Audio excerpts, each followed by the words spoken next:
Goeiemôre en weer eens baie welkom hier saam met ons by ons oggendoordenkings tyd, die eerste week van Januarie.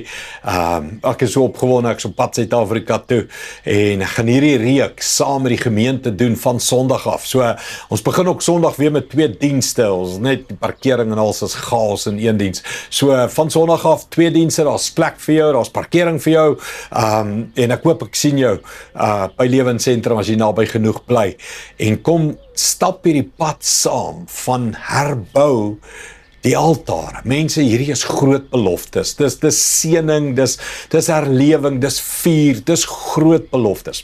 Mense vra my, Anders, wat beteken hierdie herbou die altare?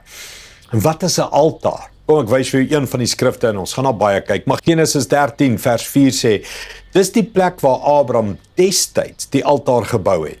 Hier het hy weer die Here aanbid. Jy sien, 'n altaar is 'n klipstapel waarop hulle olie oorgegooi het, hout opgesit het, 'n dier opgeoffer het, en dan het die Here dit aan die brand steek. Partykeer moes die mense dit self aan die brand steek, maar die meeste kere het die Here dit aan die brand gesteek, in die groot gevalle die tempel ensovoorts so goeders. Maar dan offer hy vir die Here, en is 'n reukoffer, 'n dankoffer, 'n geuroffer, 'n brandoffer, wat opgaan tot eer van die Here.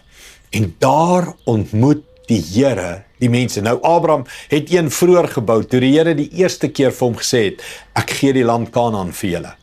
En toe sy nou op draaie en paaie en Lot en allerlei dinge, en hier sy weer by dieselfde plek.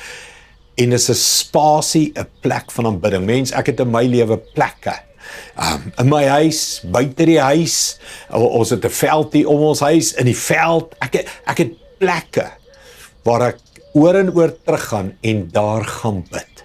En ek onthou daar wat het die Here vir my gesê. Ek onthou by daai plekke wat het ek eergister of 'n week of 'n maand terug of jare terug daar gehoor by die Here. Sien, 'n altaar is 'n spasie, 'n plek, 'n tyd, 'n ingesteldheid, soos die Nuwe Testament sê, gaan in jou binnekamer in en maak die deur toe. Dis 'n altaar. Jy gaan in 'n plek in waar die deur toemaak en jy gaan offer jou gedagtes, jou konsentrasie, jou hart. Jy gaan offer dit aan die Here en sê, nou is ek ten volle gefokus op U, nou is ek ten volle in gebed by U en ek gee vir U en ek luister en ek wag op U. Mense, as ek en jy nader tot God, hy sal tot jou nader. As ons hom soek, hy sal gevind word. As ek en jy hom hierdie jaar soek, hy sal ons antwoord en hy sal ons seën en ons sal herlewing sien. Dis waaroor dit gaan. Kom leer saam met my hoe om 'n altaar in jou lewe te bou. Kom ons bid saam. Hemelse Vader, ek dink aan soveel mense vir wie hierdie elke oggend stilte tyd 'n altaar is.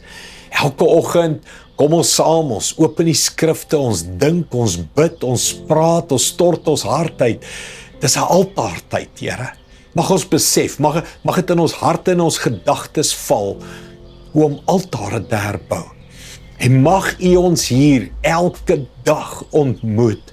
En mag hierdie ons lewens inrig. Mag die toekoms van ons lewens verander as gevolg van ons elke oggend se altaar. Mag ons gehoorsaam hier uitstap, Here. Nie net hoorders wees nie, maar daders wees van wat ons elke dag leer. Dankie daarvoor, Here, in Jesus naam. Amen. Dankie, liewe vriende. Ek sien jou weer môre. Trots geborg deur Evergreen Turf.